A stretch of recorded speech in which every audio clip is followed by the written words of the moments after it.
My name is Jonas Wenhoff, and in this tutorial I'm going to show you how to do skin retouching. And this tutorial is going to be about skin, just skin, and nothing but the skin. I'll show you how to do a frequency separation.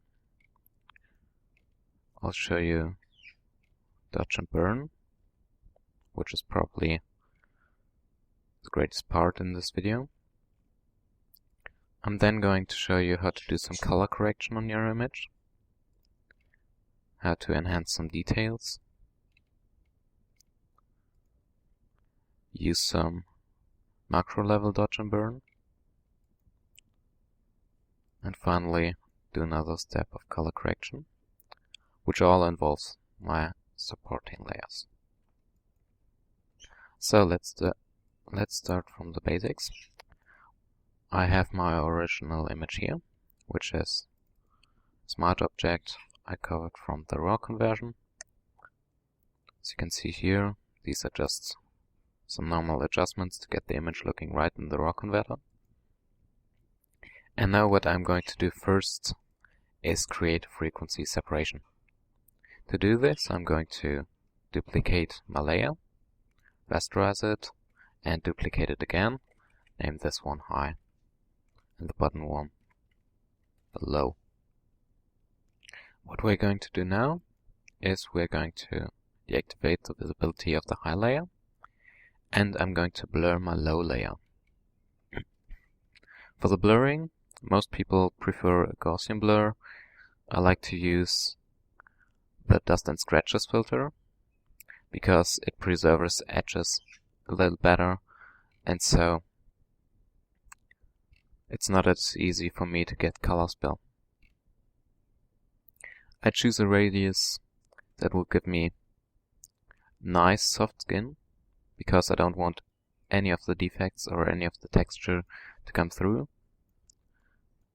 After I've found the right radius, in this case about 20 pixels, and a threshold of 0 levels, because the higher the threshold, the more details will come through, and we don't want this in this step. We might want this for hair retouching, but since this tutorial is about skin retouching, we are not going to use the threshold. So pick a radius of 20, a threshold of 0 in this case, and just press OK. Now activate my high layer once again. Go to Image, Apply Image, choose my low layer as a source layer, and blending should be for a 16-bit image. The low layer should be inverted, scale should be 2, and the offset should be 0. Since I'm working in 8-bit here, as you can see here on the top, the settings are going to differ a little, so I'm going to use the low layer, not inverted, subtract for the blending, and a scale of 2 once again. And an offset of 128. As a next step, I'm going to set the blending mode for this layer to linear light. Close the window. And now we should be back with our original image. Now what we're going to do is, first of all, we're going to work on the low layer. And in this layer we'll try to make the transitions in the skin looking really nice. So we'll, for example, get rid of this bump here. We'll try to make this area here a little softer. Get this area here a little straighter. Maybe we'll paint away the shadow here. We'll just see. To do this, I'm first of all going to select my lasso tool, enter a feather of 20 pixels, and now I'm going to roughly select areas that I don't like at all. For example, this bump here. Now what I'm going to do is choose my blur, motion blur, because I want a directional blur. I'm going to choose an angle that fits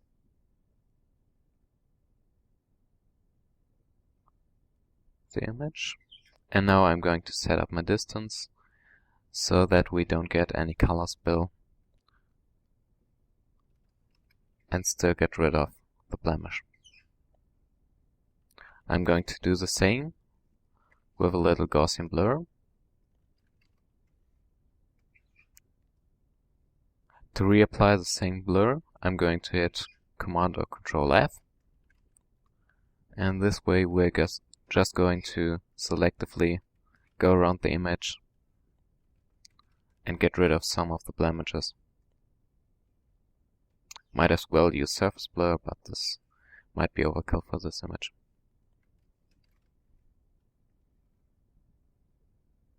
Here's another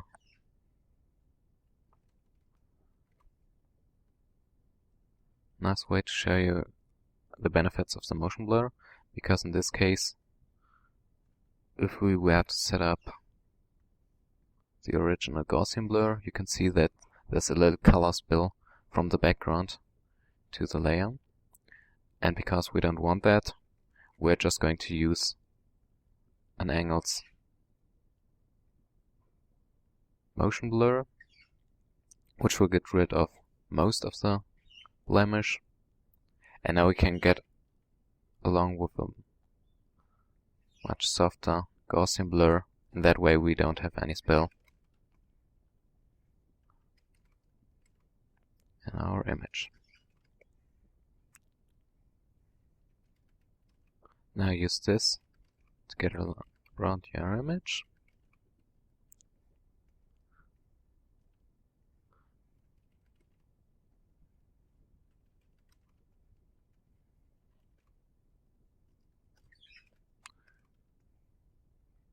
Hit Ctrl and Alt F to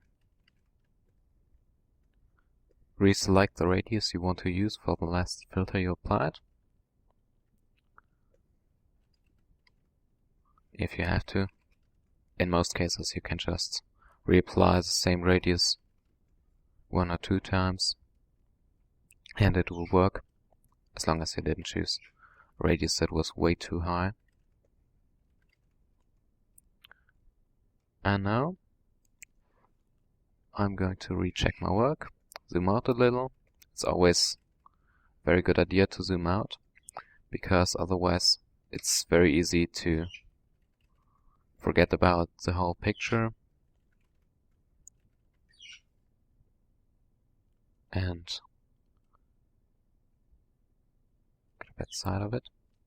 So I'm going to show you the first before and after. As you can see, some of the transitions, especially in these areas here, have been smoothed out without losing any detail. And so this was a very easy, very fast first step to get to the beautiful but natural skin. Now something else you can do with the low layer is to create a new layer right above the low layer.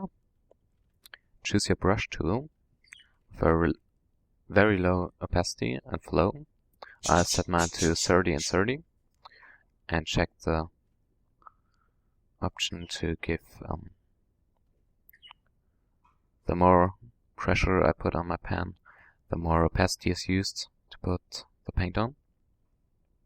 And now I'm going to pick my brush tool, and with an alt click I can sample colors and just brush over the areas that I don't like. For example, this shadow here is a little too harsh for me, so I can just brush over it to get rid of it.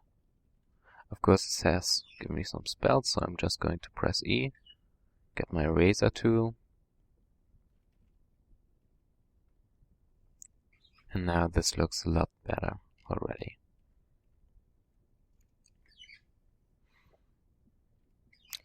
You can of course dial back the opacity if you want to. I'll leave mine at 100% now. And always make sure to double check with your high layer activated, because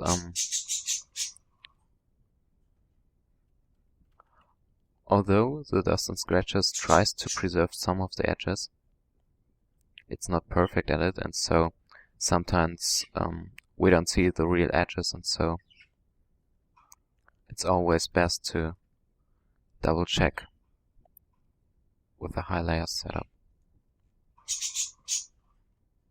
Now this looks good to me. I'm just going to erase the tiny spill here.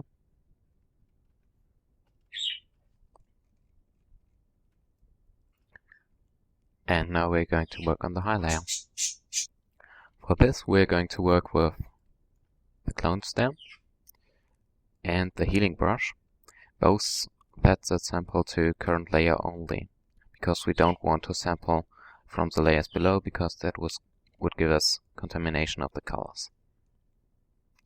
What we're going to do now is choose a radius, choose a size of the brush that we want to use, give it an alt click to sample a nice part of the skin, and just paint over the areas that we don't want, so that we want to replace with the texture we just sampled.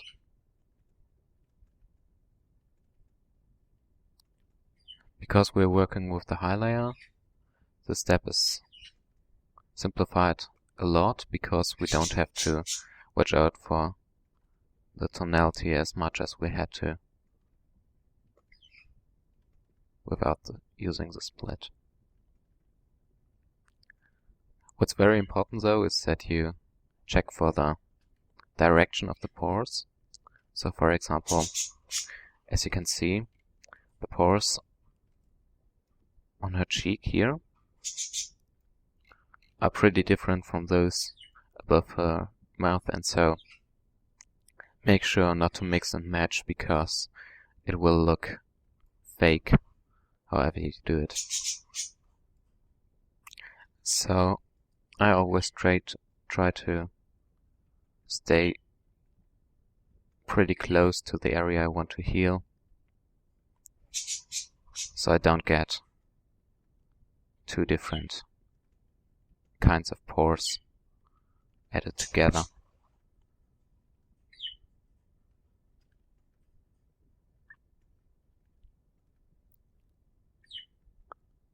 Now this step is going to be very time consuming. Sometimes you can heal for hours and hours and you're still not finished. But I'm going to speed up a little here, so you don't have to watch me do the whole thing and get more and more bored.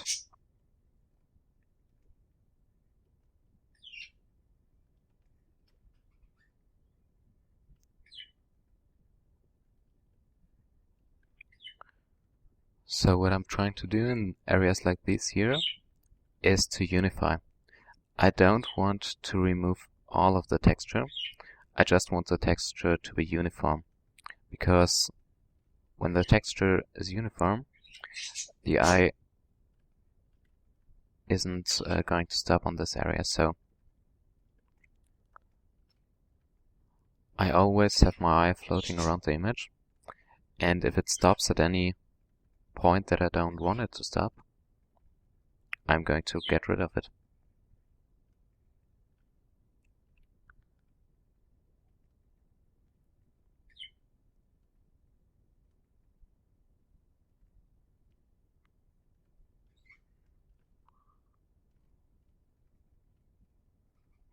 It's always good to clean up noses.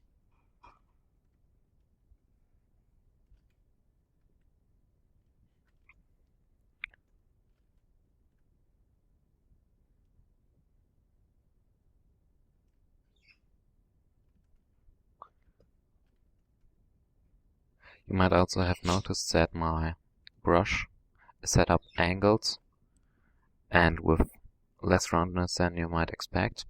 This is because I don't want to sample too much color or too much information, and I just want to work very selectively, and so with a brush set up like this, I'm going to affect less space with a stroke than I would with a perfectly round brush. As you can see here, you can work very selectively and don't have to repair a larger area than I really want to repair. And so this gives me even more control over my brush and my healing.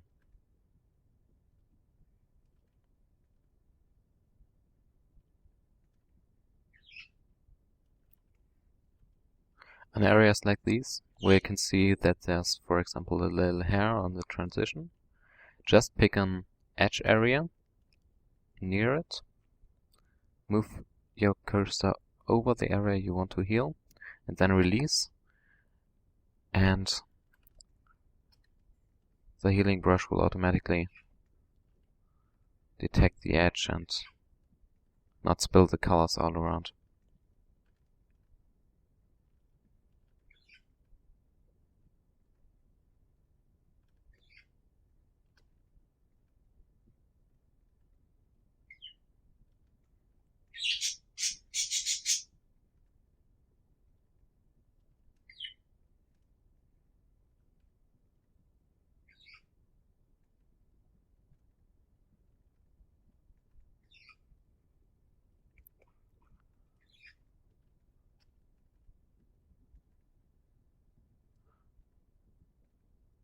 So I would say, I guess you've already grasped the basic thing here, and I've already told you that I don't want to bore you, so I'm not going to do the whole thing. So I'm just going to use my pre-made high and low layers, which I've healed already,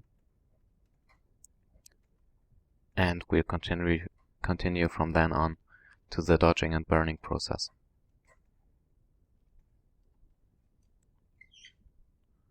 So I have my high and lower layers here.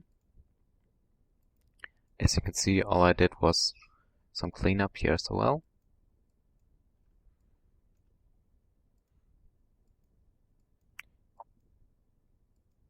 And I've tried to correct just the texture, not the tone, because I'm going to correct the tone. That means the brightness and darkness issues in the next step, which is a dodging and burning step. And on this layer I've also fixed her hair, the eyebrow, etc. But it's nearly the same techniques and we're not going to cover it in this video here. So I'm going to continue with these, so I'm going to delete my progress I made so far. And now we're going to the dodge and burn step. And for this step I like to use my helping layers, or my supporting layers, and especially the luminosity group. This group contains a desaturate layer with saturation set to -100 and the mode set to saturation. And I've set up a darken layer, that's just a curves adjustment layer that will darken the midpoint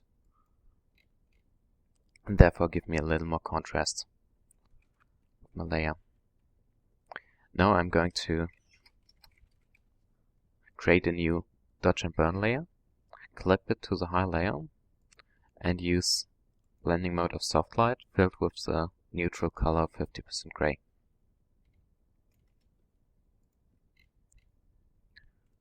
I'm going to reset my swatches using the D key or this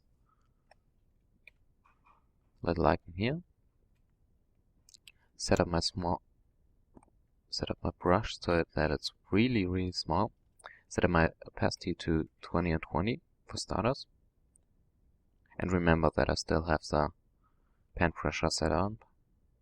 And so it's not really going to be 20 and 20, but rather like 10 and 10.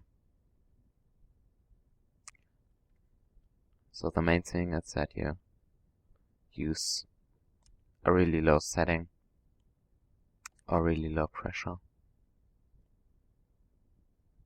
Some people like to work with 100% opacity and 0% flow. My preference is using it this way, but that's up to you. It's personal preference. Nothing you should really worry about.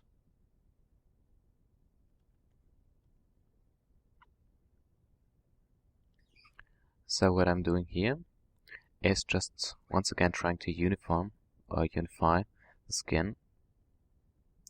And I'm doing this by brightening dark areas, little dark spots next to larger light areas, and darkening little white spots in contrast to the surrounding dark areas. I keep switching my foreground color to black and white. I've set up my tablet so that the middle key will switch my foreground and background colors, because I do a lot of dodge and burn. And so this is the most useful way to me.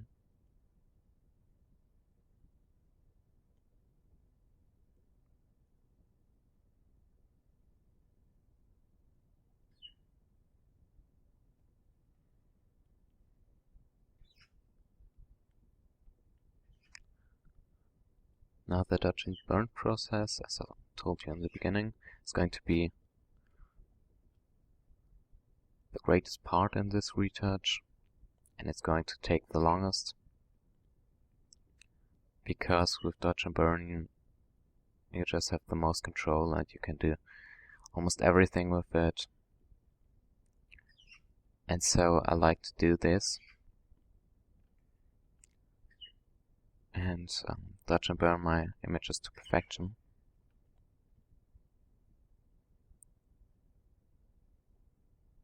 Which of course takes time, but it's worth it in my opinion.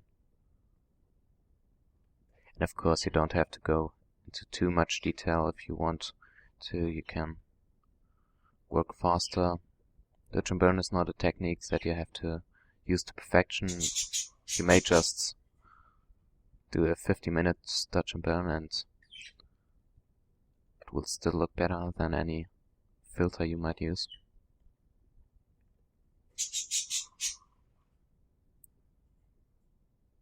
If used correctly, that is. Dodge and burn requires lots and lots of practice, unfortunately. But with practice you get faster and it's really fun, so.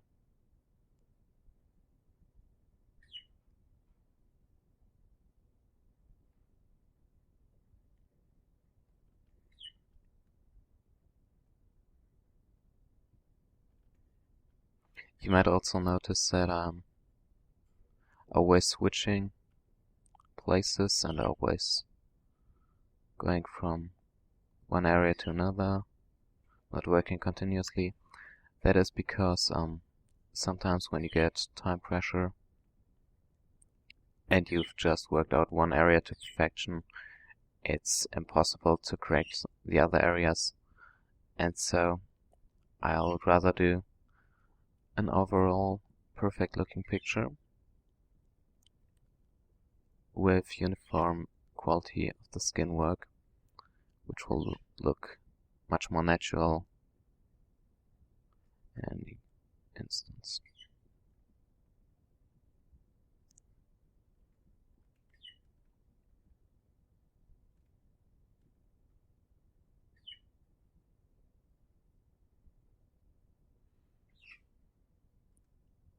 I'll have to watch my clock so I don't overdo it. Because it's really easy to overdo it with dodge and burn. You can dodge and burn for years and years on one image and you'll probably still find little areas that you want to correct, so at one point in time you really have to tell yourself, so this is good enough, and since we don't want to make our models look unnaturally beautiful.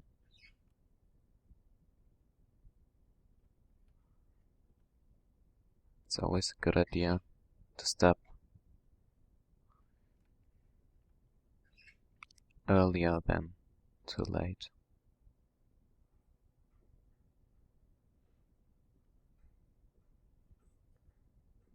Remember that you can always come back to your retouches and redo certain things,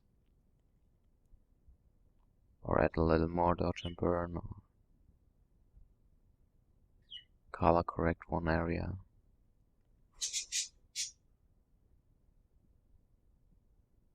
But depending on your workflow, if you've used too much color correction or too much dodge and burn, this is really hard to correct.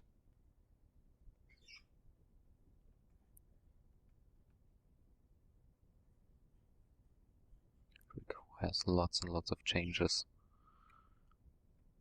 And so I would recommend to rather do a little less when you're just beginning than to overdo it right from the start. Oops. Too much pressure.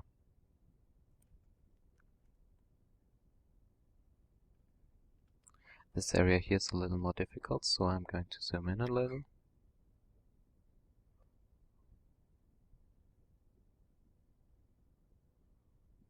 And correct it from a higher zoom level. I don't work on a zoom level that high regularly because it's too easy to overdo it when you're working this close up.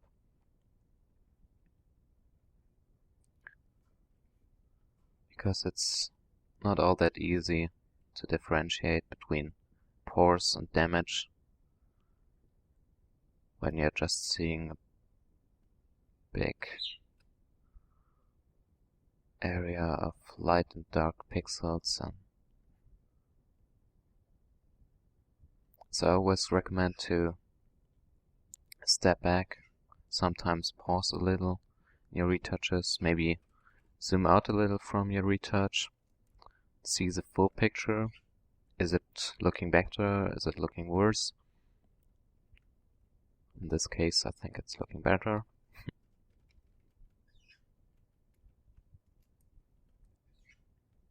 But I've seen this area here that really bothers me, so I'll just correct it.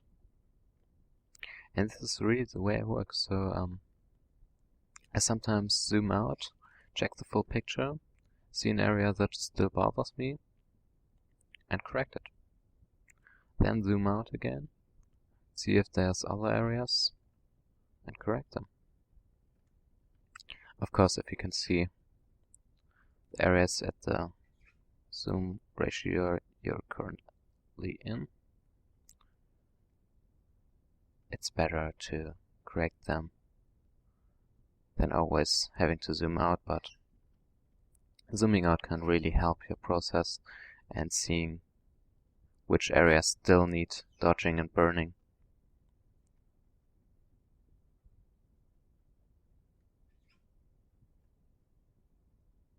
And which would suffer from more work on them.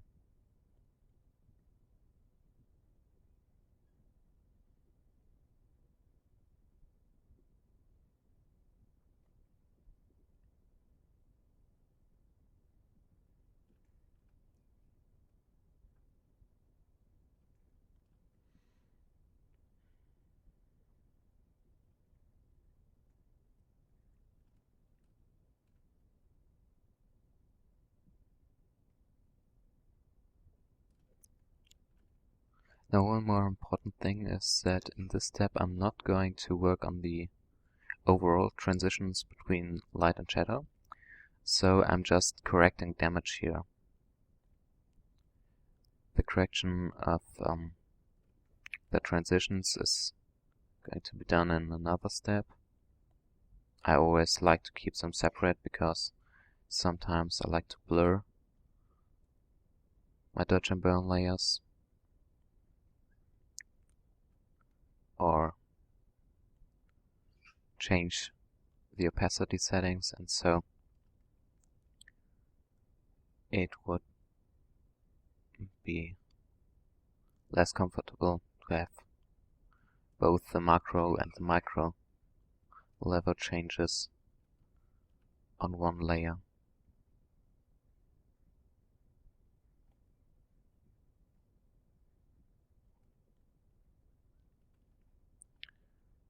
So I think the time I planned to do the dodge and burn is nearly over. As you can see, I could work hours and hours longer on this. I guess for the full document I took like don't know, about 8 hours, but for the full retouch, that is, I guess skin like 2 hours, maybe 3.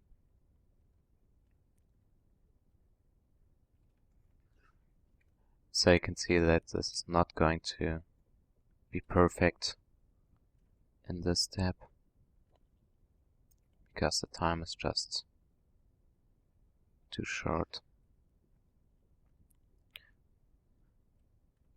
But that's what I've used some of my own documents, so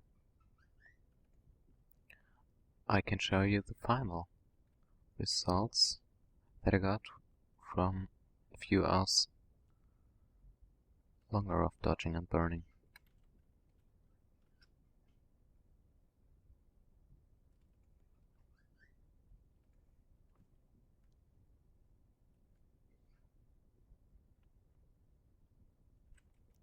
So let's just stop here, see our before and after. As you can see, we've cleaned up lots and lots of damage on the skin. Here's a dark spot on the nose that I want to correct, sorry.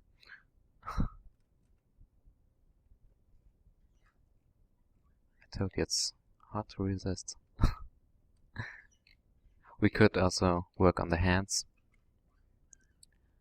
It's always a good idea to work on the full body, because many retouches you see that the retoucher worked on the face. The skin just looks perfect, but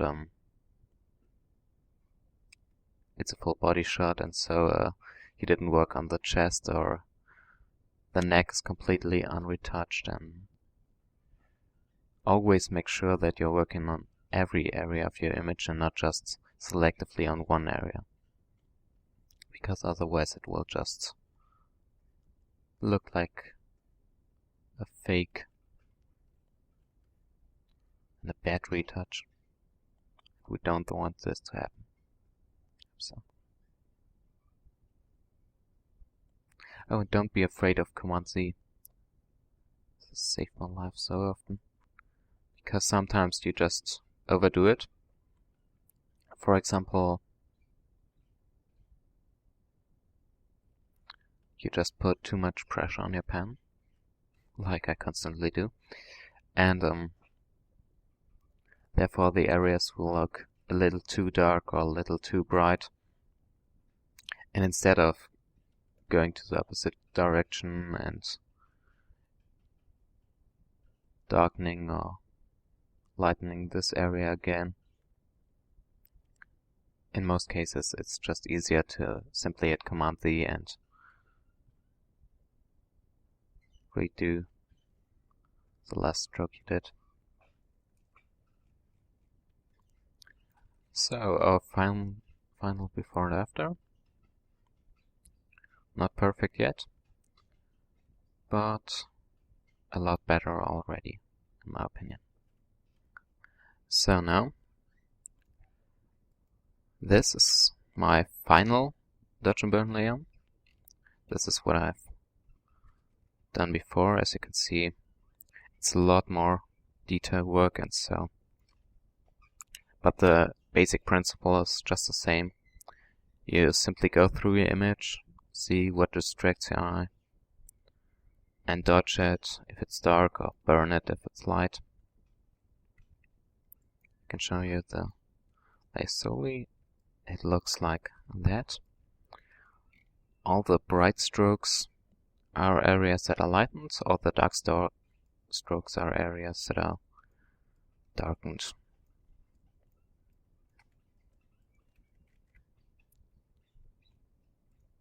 So delete my dodge and burn layer once again. And what we've done so far is this. So we've cleaned up her face from the damage. I've also dodged these areas on her lips because they looked a little bloody. And so I just dodged them to make them look fine and repair the lips. Now the next step in our retouch is the skin group. And first of all, I'm going to do some color correction. I'm going to correct for saturation and for hue. And for this, I'm once again going to use my help group.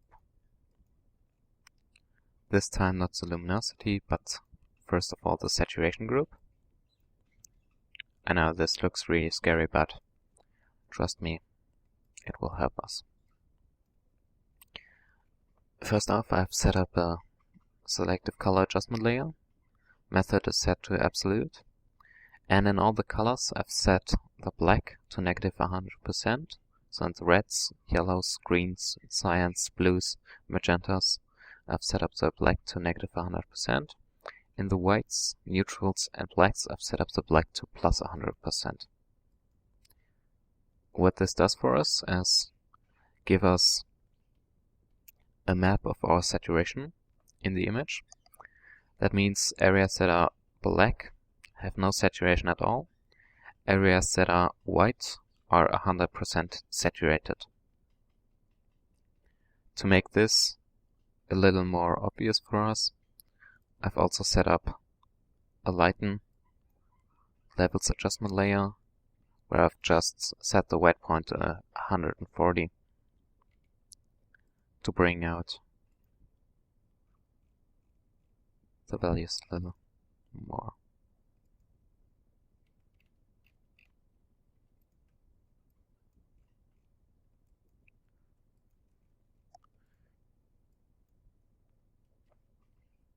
Now what I'm going to do now is set up a new layer, call it saturation, and put the mode to saturation. On this layer we're going to saturate and desaturate certain areas of our image. To do this, I'm going to set my foreground color to 100% saturated color, for example, perfectly red. And I'm going to set my background color to a 0% saturated area, for example, black.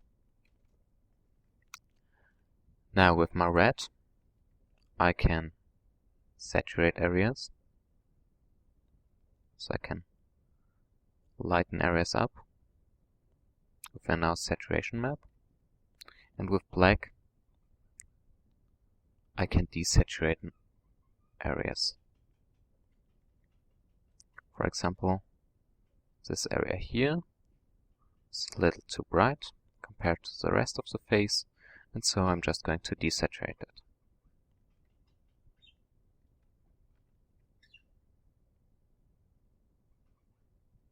Temple region also looks a little too saturated. I'm going to desaturate it.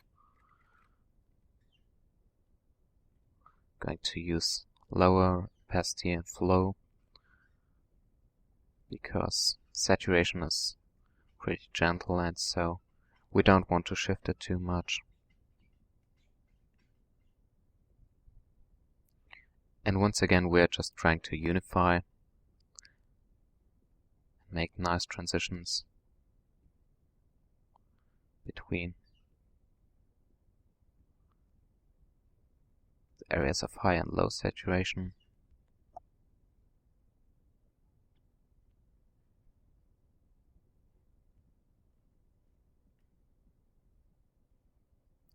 example, desaturate this area here. It's a little too saturated. Desaturate her chin area.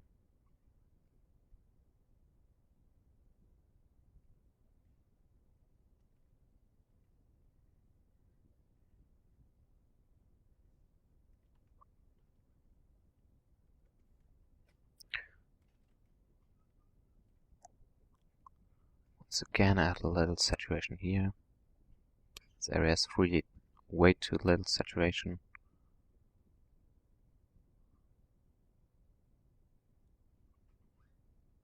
Don't worry, I'm going to show you the before and after soon, so you can see what you're really doing here. The changes you make may seem subtle in the final version, but in my opinion it's worth it.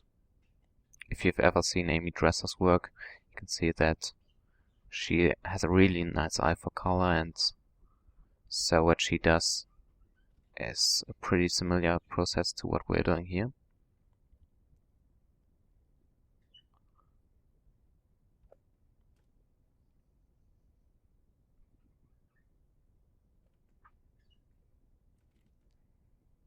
And so I can just, for example, desaturate this area here on my fingertip, set up my opacity and flow a little higher so I can work a little faster.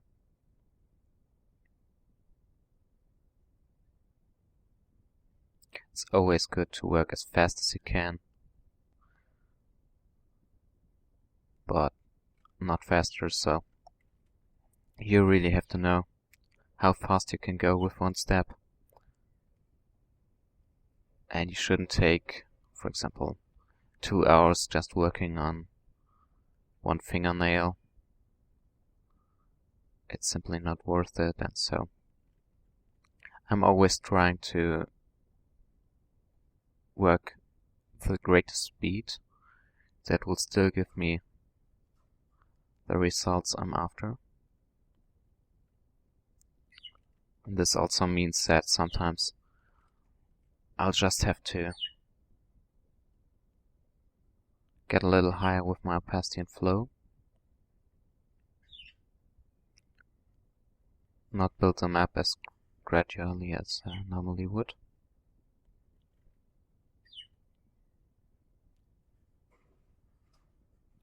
But since our eye is the most sensitive to changes in luminosity, a little less in saturations of saturation, in changes of saturation, sorry, and the least sensitive to changes in the hue, it's really easy for me to go a little faster on this saturation layer here, because it's not going to be as obvious as the other two parts, or as the saturation, as a luminosity part.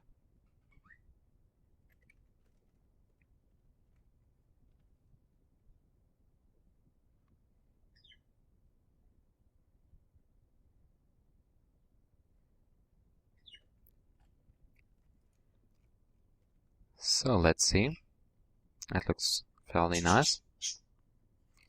Now I'm going to deactivate my saturation group once again. And let's see what we did now. I'm just going to toggle my saturation layer on and off. I don't know if you can see it, but this area here, in the before it looked really saturated. These areas here, they had just too much saturation for the brightness area, for the brightness level, and so we just ever so slightly toned it down and unified the saturation in this area here. This is especially helpful after your dodge and burn process, because otherwise, I'll just zoom out in extremely here. You can see that these areas were just too saturated, and now they have a good saturation once again.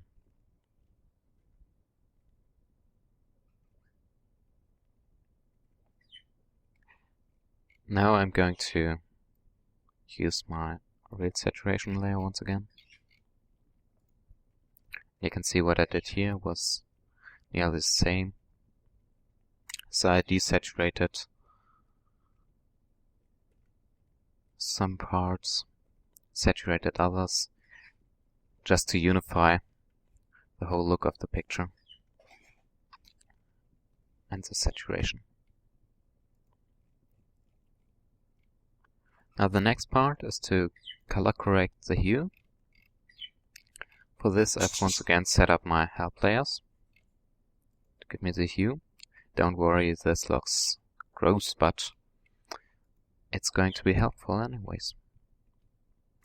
What I did here was, first of all, pick an invert layer, set to 50% opacity, and clip a hue and saturation layer to it with the hue set to plus 180. This will just give me saturation, or the base color of the image.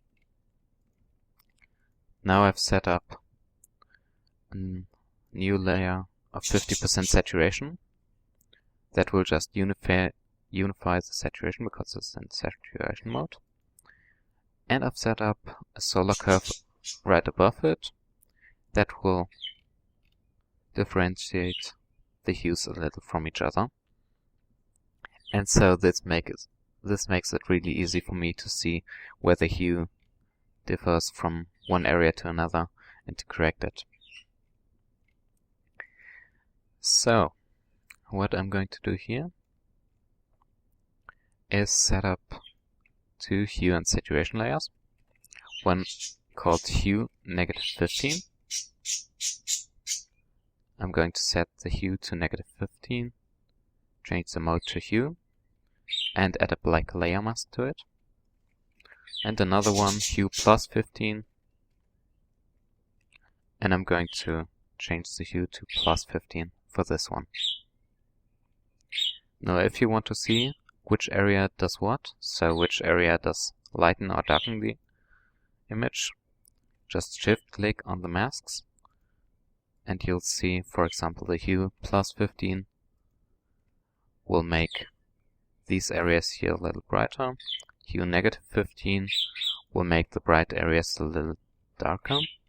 And so we can just use our black and white brush to make the areas come closer together.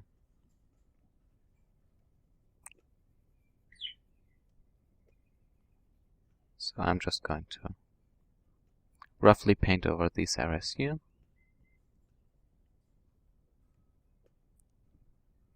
To change the hue a little.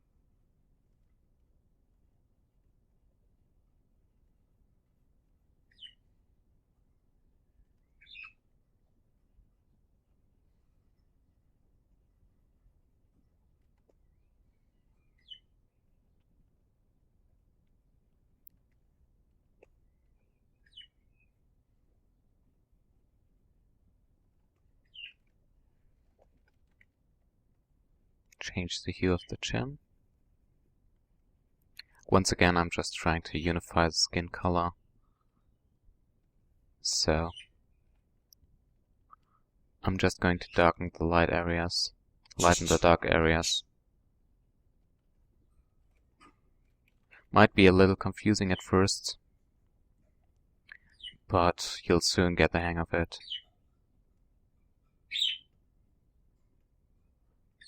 And appreciate this view because you can really see the changes that you couldn't see as easily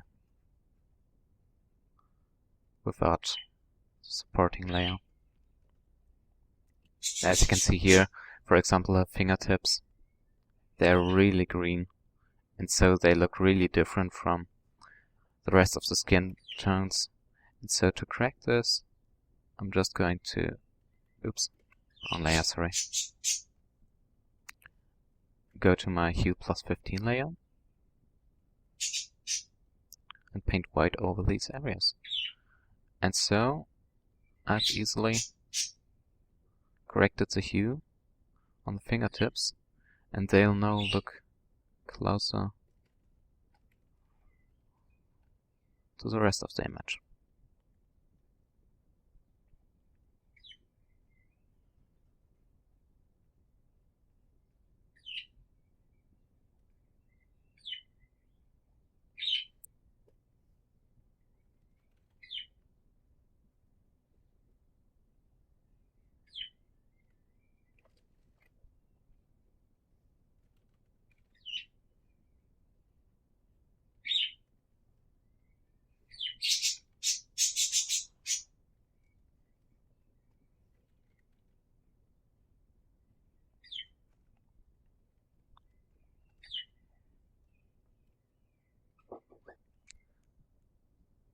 So here on these fingertips, you can see there's the same problem here.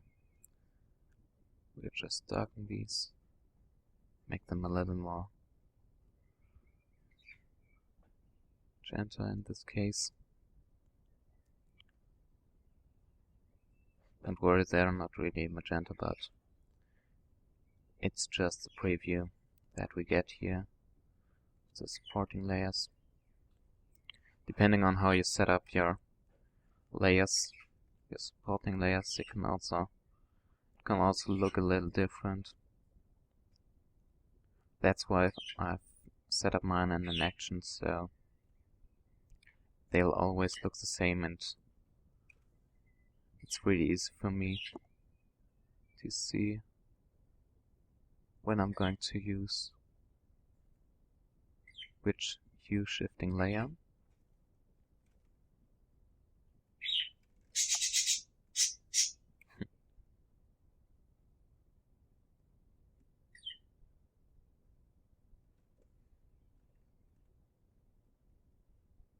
I still do mistakes sometimes, so I'm not perfect.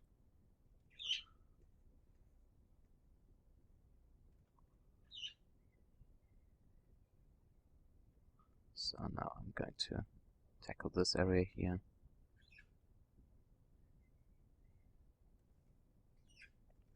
Some people also prefer to use layers in color mode for this. I think it's too easy to go overboard with this and gives the skin a really monochromatic look.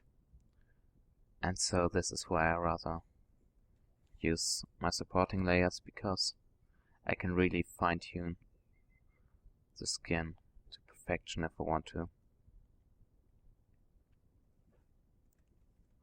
Or I can just use select color range and shift the hue in whichever way I like it.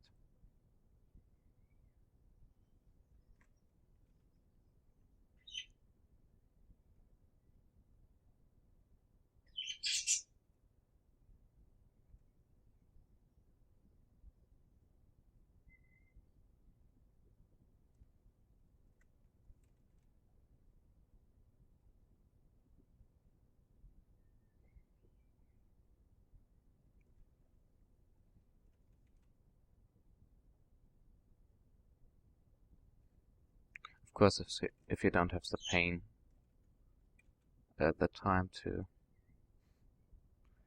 if you don't have the time to do the whole thing, you can just do as much as you want to.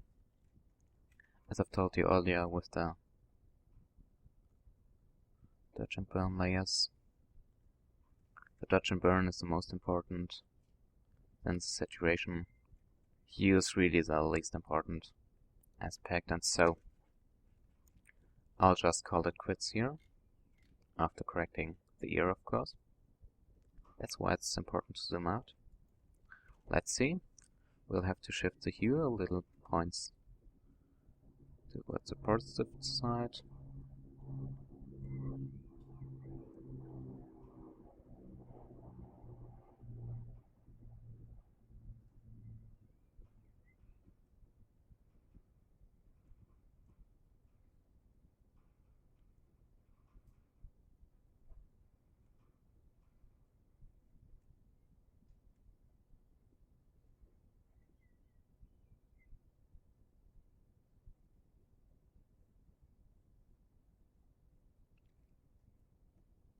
That looks good.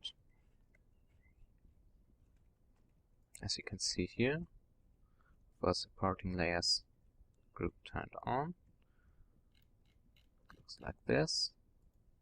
On the real image it would look like this. So I've told you the changes are really small, but you might see it in here that her ear looks a little closer to the original. Looked a little red in this case. That's why I said that the hue is the least important part of the whole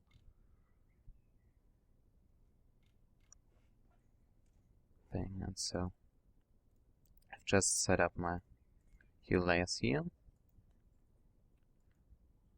And to give the cheek a little more redness, I've also used a very light hue and painted over the cheek here to give it a little more redness back.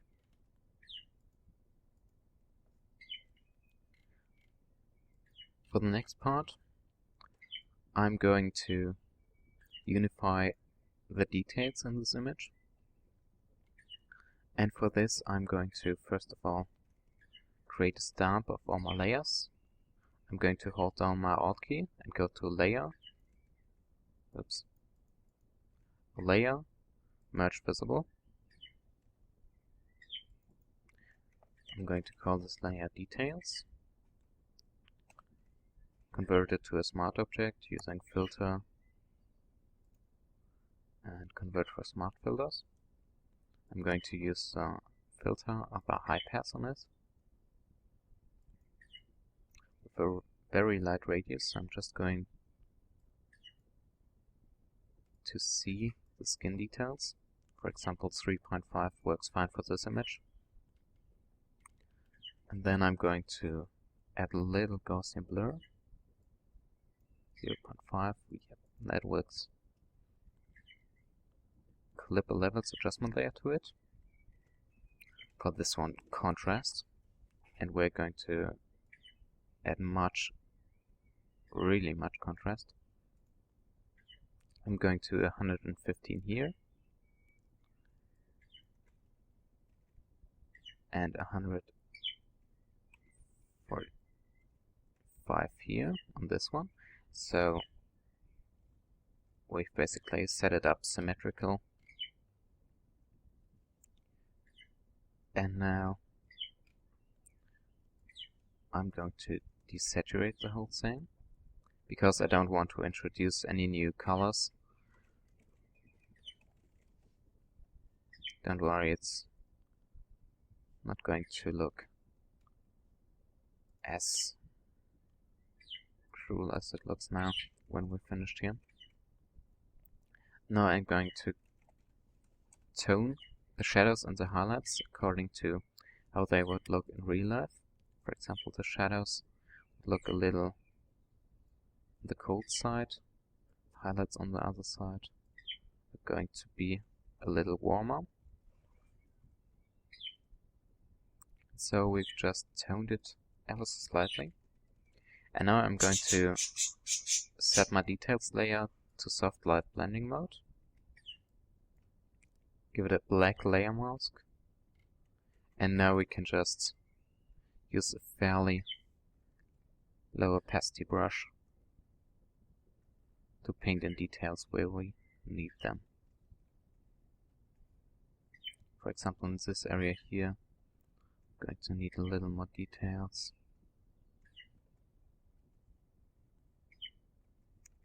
As you can see, for this step it's really important that you've cleaned up the whole shot already, because otherwise you'll just bring out all the grunge and all the defects and it will look just gross. And so make sure that you've already cleaned up the whole image before you're going with this detailed step.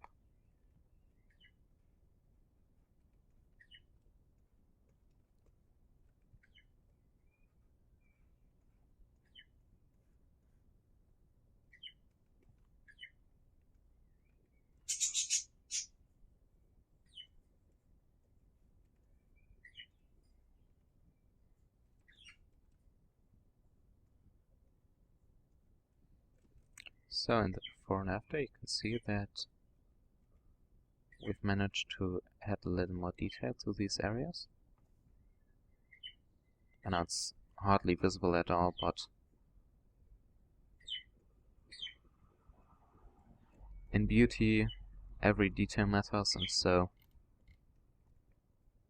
the changes we do aren't supposed to be really obvious, but we are rather trying to do little and small changes and create a perfect image from that.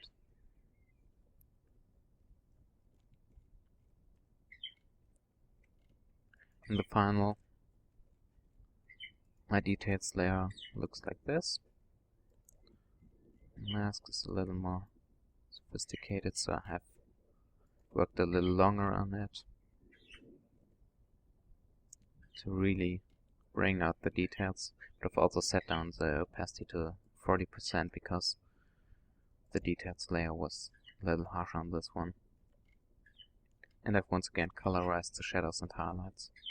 Now the next layer is my dodge and burn layer once again. But this time we're not doing micro level dodge and burn, but rather macro level dodge and burn. For this I'm once again going to set up my dodge and burn layers, called dodge and burn. Mode set to soft light with the neutral color. And I'm going to paint with black and white once again. This time I'm going to be working way zoomed out with a larger brush and lower hardness. And now we are just going to simulate the light falling on her skin. For example, areas that are far away from us wouldn't get too much light. Areas that are closer to us would get more light. And so all we're going to do is lighten areas that should be near to us and darken other areas that should be farther away from us to enhance the depth of our image.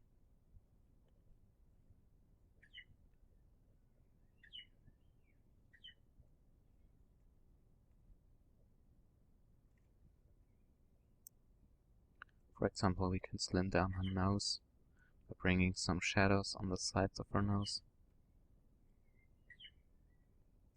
and painting light on the back of it. We can strengthen her look by burning her eyebrow a little. We can give the hollow a little more shape by brightening it, darkening the lower part. We can bring the ear a little to the back by darkening it.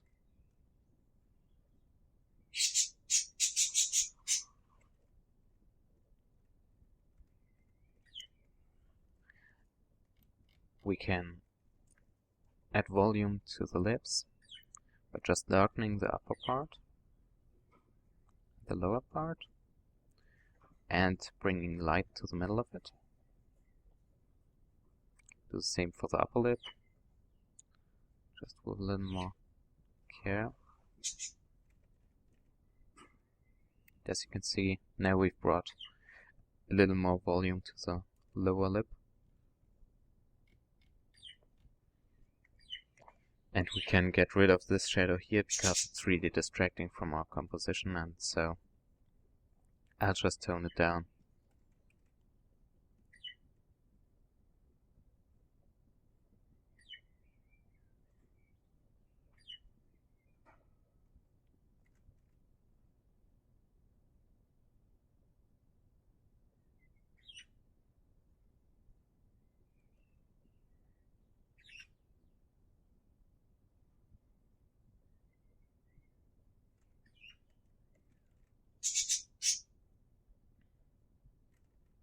I know this is not a realistic step, but I'll just show you the before and after, and this shadow is something you wouldn't really see in real life because your eyes wouldn't focus on it, and so you wouldn't even realize there's a shadow there. But in photography, all the details are as they were seen by the camera, not as they were seen by a human observer, and so this shadow really stands out and distracts from the main composition. As you can see now, the chin area is a lot less obvious, and it doesn't look so freaky anymore, because the shadow's gone. And I bet you wouldn't miss it. So these are the areas where you really have to let your creative vision come through, and of course you always have to try to keep it natural and keep it looking natural, but keeping it looking natural isn't always going to be the same as keeping it natural according to the laws of physics and light.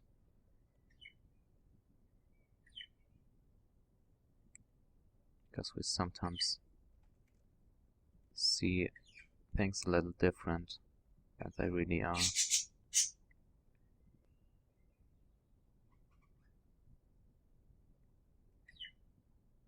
And because beauty is idealized, we don't want to see things as they really are.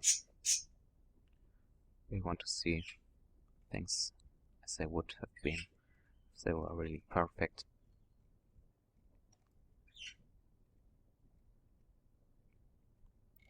But something that's disturbing me on this layer is that it's introducing some color shifts to my image.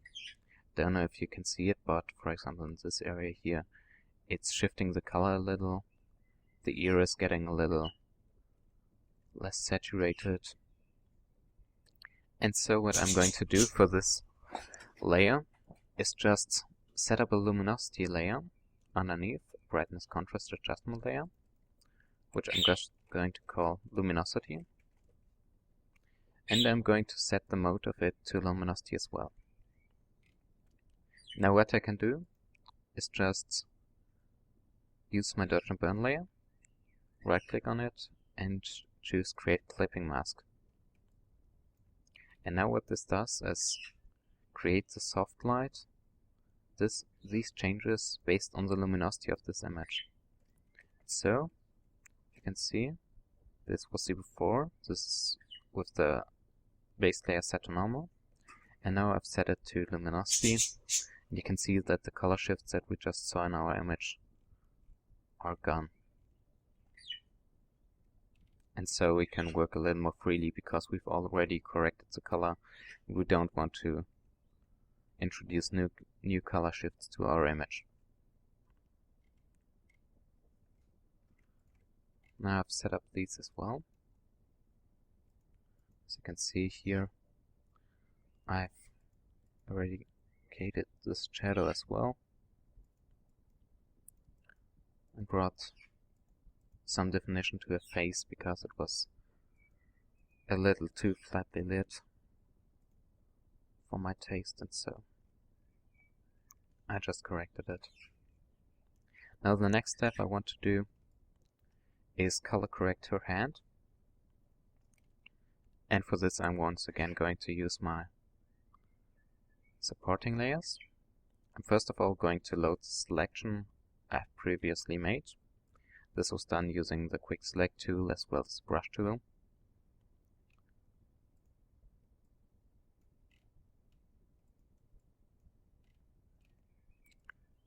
And I'm first of all going to activate my luminosity group and create a new curves adjustment layer with this selection active. And now we're going to compare the luminosity of the face to the luminosity of the hand. And what you can see immediately is that the hand has a lot more contrast, and so we're going to just darken the highlights, bring the midtones a little up to unify the luminosity between the face and the hand so that it doesn't look like it's not her face but the face of another woman. Now that we've done that, it already looks a whole lot better. We are going to unify the saturation as well.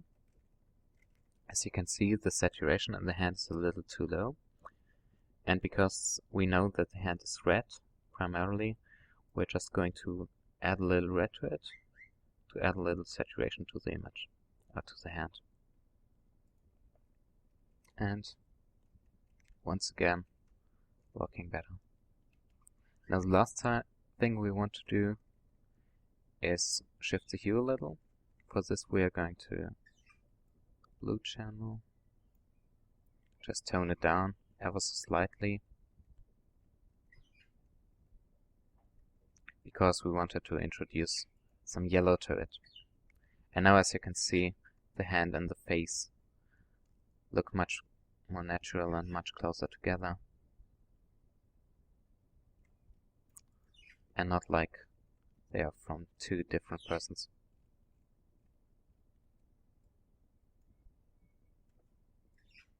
Lead it, and you can see the changes I've done here was lower the contrast, add a little red, and lower the blue, just like I've done before. Now for the next part I did another saturation shift, and this was just to correct the area underneath her chin, because I've lost some saturation there, and so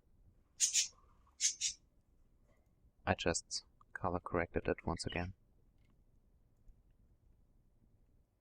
Now there's another layer that I want to show you. This is a gradient map, and this was just used to unify her skin color, because I still didn't think that the skin color was nice and even enough, and so I just painted a mask of her skin, choose a new gradient map adjustment layer with some, It's important when you set up the gradient map that you activate the gradient map and not the mask, because when you activate the mask and you want to pick a color, it's always going to pick either black or white or whatever it is that's in your mask. And so make sure to activate the gradient map itself. And now I've set up 3 stops, and I've just picked a dark, a mid-tone, and a highlight color from her skin.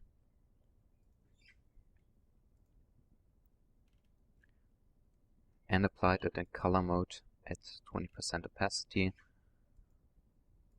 to unify these values. I'll show you with the hue layer once again active. So as you can see here, this is just going to unify the skin once again a little. But of course, if you're going to do it at 100%, this is really looking like a clown, and so it's just one skin color. We don't want this, so I'll go 20% at the highest to make it fit. Now, because the skin color still didn't look completely right, I also clipped the hue and saturation adjustment layer to it and shifted the hue plus 3 points to make it look a little more even still.